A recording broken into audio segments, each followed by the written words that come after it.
Now I have my 3 buttons securely stitched in place. So this is going to be the outside. This piece will be the outside of my bag, and the second piece I have will act as the lining. Our next step is to take the 2 short pieces and turn a little hem on each of the short ends. To do that, make a fold about a half a centimetre, fold it over again, and to hold it in place, do a little line of running stitches, upsy daisies. I start with my knot, and I'm using a single thread.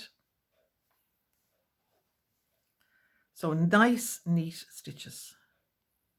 Now, while we're doing all of this sewing, we're going to call it mindful sewing. We're going to use it for relaxation and for creativity and just enjoyment of making something for ourselves or for a member of our family as a special gift or treat, or just to say thank you. That was done there now in 2 minutes. And I finished it off with a double stitch at the end. Going to do the other side. So the 2 short ends, watch again, make a fold. Now, because this fabric is cotton, you can actually what's called finger press. So give it a good squeeze down, fold it over again. So those raw edges. Now, what we mean by raw edges, when you see these little threads, so try not to pull those. If one comes loose like that, just clip it. If you pull it, you're unraveling all your fabric. So again, take your needle through. Now, because this is only a short little piece, I'm not putting any pins or any tacking to hold it because it's only a short little piece. So you'll notice that you need to do nice, as neat. The stitching is as neat as possible. Do a double stitch at the end just to hold that. Now, so I have my 2, I did the other one earlier on, my 2 pieces hemmed on either end. Now what I want to do is fold them over, and I'm creasing them here by hand. Now, it would be a good idea, if you can, to actually iron them. So I have a little travel iron, little small iron I use for doing small purposes like these or small projects like these. So I'm going to iron this over in half. Wrong sides together. Now the wrong side will be the side that that usually has the duller print on it or has no vibrant colours. So the 2 pieces now pressed over. Excellent. If you use the iron, don't forget to turn it off. So these now are called, we're going to use these, are called casings.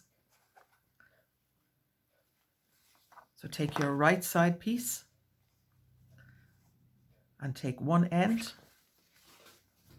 one short end, find the center. You see the way I've just creased that over? Make a little crease there to find the center. Take one of the short pieces, do the same, find the center. Now you're going to put raw edge to raw edge, matching the centers, and take a pin and another pin for this end. Oops, daisies. In you go. And another pin for this side. Flip your piece over and do the same. Find the center of the short end. Find the center of the casing piece. Match them up. Pin them in place.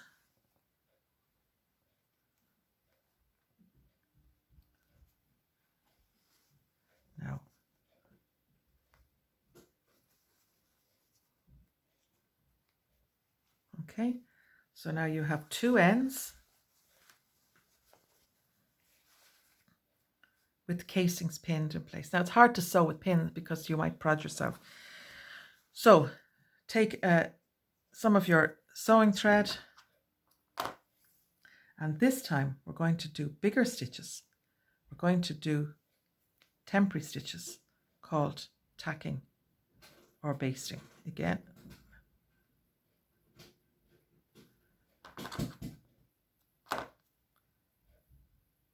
in you go. Oh. Okay, just been a bit stubborn thread going in. There we go. And knot this one, the end. Come down about 1 centimetre. And as these are temporary stitches, they're going to be a bit bigger. So about 1 centimetre through all the 3 layers. And this thread will come out later on. It's a temporary stitch, so do both sides. And that will hold that in place while we put in our permanent stitch. So tack across. Doesn't matter if the line is a little bit wobbly, we won't worry too much about that. Just do one through the end.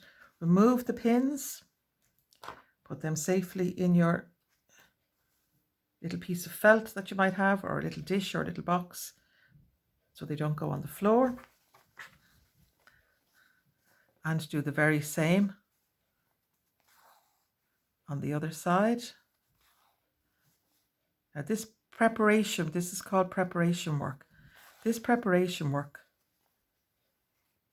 takes a couple of minutes, but it will make the permanent stitching and constructing of our little drawstring bag much easier. And these techniques, hopefully you might use at another time to make an item. I've made drawstring bags from shirt sleeves. My lovely husband doesn't like long sleeve shirts, so if we gets a long sleeve shirt, I shorten them into short sleeves. And because a man's shirt particularly has quite long, big wide sleeves, I get a lovely little drawstring bag from the leftover fabric of his sleeves. So that doesn't go to waste. Now, so there's our 2 ends done. Now, for my next trick, take your second piece of fabric and lay it pretty side down or right sides together directly over. So you're hiding everything. Can you see? Hiding everything. And pin that in place, matching the raw edges along the top. Do the very same